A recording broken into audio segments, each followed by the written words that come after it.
야, 나 오늘 진짜 충격받았어. 친구가 3년 전에 영끌로 집 샀잖아. 그때 나는 집 포기하고 그냥 ETF 샀거든? 근데 방금 둘 다 계산해봤는데 얼마나 차이나? 내가 더 많아. 잘 들어. 그거 우연이 아니야. 오늘 딱 그 이유 하나만 설명할게. 집을 사냐 마냐가 핵심이 아니야. 네 자산이 어떤 형태로 묶여 있냐가 진짜야. 지난 영상에서 3가지 얘기했잖아. 첫째, 집값은 10년 사이에 3배가 됐는데 월급은 그 속도를 따라간 적이 없어. 둘째, LTV 40%로 막혀 있는 한 집값이 내려가도 2030은 절대 손이 닿지 않아. 셋째, 마지막에 힌트 하나 줬잖아. 맞아. 집을 사냐 마냐보다 지금 네 자산이 어떤 형태로 묶여있냐가 더 중요하다고. 근데 그 말이 계속 걸렸어. 자산 형태가 뭐가 그렇게 중요한 거야? 오늘 그 질문에 숫자로 직접 답할게. 집 사고 싶은 이유가 뭐야? 자산이 쌓이는 느낌? 매달 월세 내면 그냥 사라지잖아. 아무것도 안 남는 느낌. 집 있는 친구들은 자산이 늘어나는데 나는 제자리인 것 같고. 그 느낌 맞아. 근데 그게 지금 시대에도 맞냐는 거야. 서울에서 집을 사려면 월급 한 푼도 안 쓰고 13년을 모아야 해. 청년 자가 점유율이 고작 14.6%야. 14.6%면 2030 10명 중 1명도 안 되는 거잖아. 바로 그거야. 그 14.6%에 못 들어간다고 해서 자산이 안 쌓이는 게 아니야. 형태를 바꾸면 돼. 지금 2030 앞에 벽이 3개야. 벽 하나, 대출, 규제지역 LTV 40%, 7억 아파트면 2억 8천밖에 안 나와. 3천만 원 모은 사람한테 4억이 부족한 거야. 벽 둘, 공급. 2026년 서울 아파트 입주 예정 물량 수요의 35%밖에 안 돼. 벽 셋, 시간. 135만 가구 공급 계획. 실제 입주까지 최소 5년이야. 3개가 동시에 막혀 있는 거잖아. 그러면 집 사려는 사람은 그냥 5년 동안 기다리면서 월세만 내야 해? 아니, 그 5년을 그냥 버리지 않는 방법이 있어. 근데 그걸 알려면 먼저 이 구조를 이해해야 해. 냉정하게 말할게. 악착같이 모은 돈을 집에 가두는 게 오히려 더 가난해지는 구조가 될 수 있어. 말이 너무 심하다.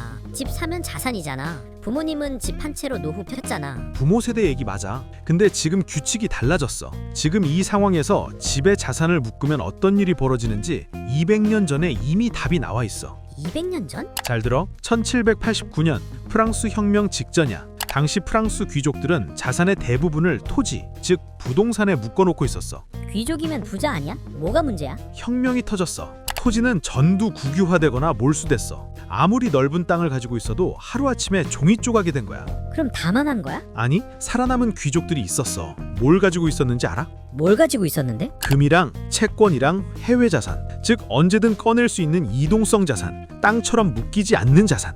아, 토지에 묶어놓은 사람은 망하고 들고 다닐 수 있는 자산 가진 사람은 살아남은 거네? 정확해. 그리고 지금 이게 똑같이 반복되고 있어. 지금 한국에서 부동산의 자산을 묶으면 어떻게 돼? LTV 40%로 꽁꽁 묶이고 토지거래 허가구역에서 거래도 못하고 팔면 82.5% 세금으로 뜯어가. 이게 뭐랑 닮았어? 혁명이랑 비슷하네. 집에 자산 가뒀더니 규제라는 혁명이 그 자산을 묶어버린 거잖아. 정확해. 1789년에 토지를 국유화한 것처럼 지금은 규제가 부동산을 가둬놓고 있어. 그 가운데에서 가장 힘든 게 누구야? 이미 집 있는 사람? 아니지. 오히려 처음 시작하려는 사람? 맞아. 다주택자는 이미 자산이 있어. 전세 보증금도 있고 현금 흐름도 있어. 규제 속에서도 버틸 수 있는 구조가 만들어져 있어. 처음 시작하는 2030이 그 규제의 가장 큰 피해자야. 진짜 잔인하다. 우릴 보호하는 척하는 규제인데 우리가 제일 힘든 거잖아. 자산을 어디 담느냐의 문제야. 집은 자산 감옥이야. 한번 들어가면 규제가 자물쇠를 채워.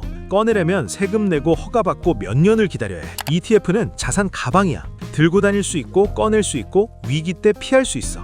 아, 자산 감옥, 자산 가방. 집이라는 감옥에 내 돈을 가뒀더니 규제라는 교도관이 생긴 거고 ETF 가방은 언제든 들고 달릴 수 있다는 거네. 1789년에 살아남은 귀족들이 가방 든 사람들이었던 거고. 바로 그거야. 그리고 지금 이걸 알고 움직이는 2030이 있어. 야, 근데 요즘 진짜 다들 미국 주식 산다던데? 내 주변도 다 ETF 얘기하더라고. 나만 모르는 거야? 지금 2030 세대 해외 주식 보유 비중이 전체 주식 자산의 70%를 넘었어. 70%? 그러면 다들 이미 알고 있는 거잖아. 알고는 있어. 근데 왜 ETF가 이 시대에 더 유리한 자산이 될 수 있는지 구조를 아는 사람은 많지 않아. ETF가 이동성 자산인 이유 3가지만 봐. 첫째, 규제 밖에 있어. LTV도 없고 토지거래 허가구역도 없어. 살 때 취득세도 없어. 둘째, 꺼낼 수 있어. 집은 팔면 몇 달 걸리고 세금 폭탄 맞아. ETF는 내일 당장 팔 수 있어. 셋째, 복리가 붙어. S&P 500 연평균 수익률 10%. 넣어두면 돈이 일을 해. 근데 세금은? ETF도 세금 내잖아. 맞아. 그리고 이게 진짜 중요한 포인트야. ETF 수익이 나면 세금이 떼요. 그 세금이 복리를 조용히 갉아먹어. 얼마나? 연 10% 수익이 나도 세금 15.4% 떼고 나면 실질 수익은 8.4%야. 처음엔 작아 보여. 근데 10년, 20년이 지나면 이 차이가 수백만 원이 돼. 그럼 어떡해? 합법적으로 그 세금을 줄이는 구조가 있어. 절세 계좌라고 부르는 거야. 이 구조를 아는 사람과 모르는 사람은 같은 ETF를 사도 20년 후 결과가 달라. 그건 액션 파트에서 얘기할게. 자, 이제 실제로 계산해보자. 지난 영상의 준 기억해? 32살, 월급 300만 원, 저축 3천만 원. 이번엔 준이 2명이야. 완전히 같은 출발선에서 선택만 달랐어. 둘 다 마포구 7억짜리 아파트가 목표야. 나랑 똑같은 준이 2명이네. 어떻게 갈리는 거야? 준 A는 집을 사려고 계속 시도해. 7억 곱하기 LTV 40%, 대출 2억 8천. 저축 3천 더하기 대출 2억 8천은 3억 1천만 원. 7억짜리 아파트에 4억 가까이 부족해. 그러면 좀 싼 거 사면 되지 않아? 6억짜리 도전해봐. 6억 곱하기 40%는 2억 4천. 3천 더하면 2억 7천. 여전히 3억 3천이 부족해. 5억짜리는? 마찬가지야. 대출 한도가 40%로 막혀있는 한 집값이 내려가는 속도보다 2030이 따라잡는 속도가 절대 빠를 수 없어. 준 A의 5년, 월세 70만 원 곱하기 60개월, 4,200만 원 소멸. 저축 월 50만 원 곱하기 60개월, 3천만 원 추가. 5년 후 총 실탄 6천만 원. 그래도 집은 여전히 못 사. 준 B는 집 포기하고 ETF 시작해. 주거비는 그대로야. 월세 70만 원. 대신 매달 50만 원을 ETF에 넣어. 5년 후 계산. 원금 3천만 원 더하기 3천만 원, 6천만 원. S&P 500 연평균 수익률 10% 복리 적용. 5년 후 총 자산 약 6,870만 원. 잠깐만. 870만 원 차이면 그게 얼마나 큰 거야? 숫자만 보면 작아 보여. 근데 이게 시작이야. 6년 차부터 복리 가속도가 붙어. 준 A는 아직도 제자리에서 집 사려고 버티고 있고, 준 B는 자산이 불어나면서 선택지가 생겨.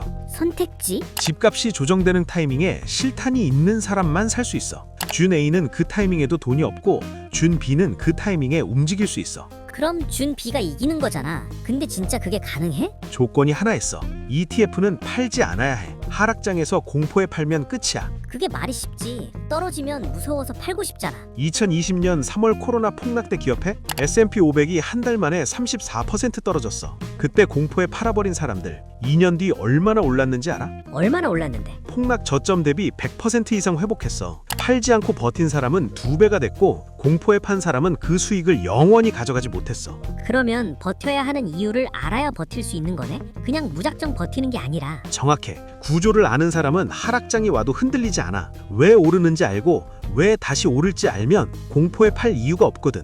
그게 바로 오늘 이 영상을 본 이유야. 오늘 당장 할 수 있는 거 3가지만. 첫 번째, 내 자산 형태 지도를 그려봐. 지금 내 돈이 어디 묶여 있는지. 통장, 전세보증금, ETF, 현금 4칸으로 나눠서 종이에 직접 써봐. 형태가 보여야 다음 움직임이 보여. 두 번째, 적립금액 딱 하나만 정해. 월 10만 원이든 50만 원이든 금액이 중요한 게 아니야. 자동이체 설정해서 판단을 없애는 게 핵심이야. 매달 고민하는 순간 안 되게 돼. 세 번째, ETF 수익에 세금이 붙는 구조를 확인해봐. 세금이 복리를 갉아먹는다는 거 조금 전에 얘기했잖아. 합법적으로 세금을 줄이는 절세 계좌가 있어. ISA, 연금저축 같은 거야. 지금 내가 어떤 계좌로 사고 있는지만 확인해봐. 이게 있는지 없는지 아는 것만으로도 달라져. 계좌 종류가 이렇게 중요한 거야? 같은 ETF 사도 어떤 계좌에서 사느냐에 따라 10년 뒤 수익이 달라. 당장 사라는 게 아니야. 구조를 알고 있으라는 거야. 야, 그러면 ETF 뭘 사야 해? S&P 500이야? 코스닥이야? 나스닥이야? 지금 바로 알려주면 안 돼? 그건 다음 영상에서. 야, 맨날 그래 진짜. 힌트는 하나만. 어떤 ETF를 사느냐보다 언제 사느냐가 더 중요한 질문이야. 무슨 말이야? 다음 영상에서. 인생은 단순합니다. 자산 전환 규칙을 적는 것도 좋은 방법입니다. 자산 및 루틴 설계 매뉴얼을 정리하기 어렵다면 댓글 링크를 통해서 받아볼 수 있습니다. 지금 구독하고 가장 쉬운 경제 정보를 받아가세요.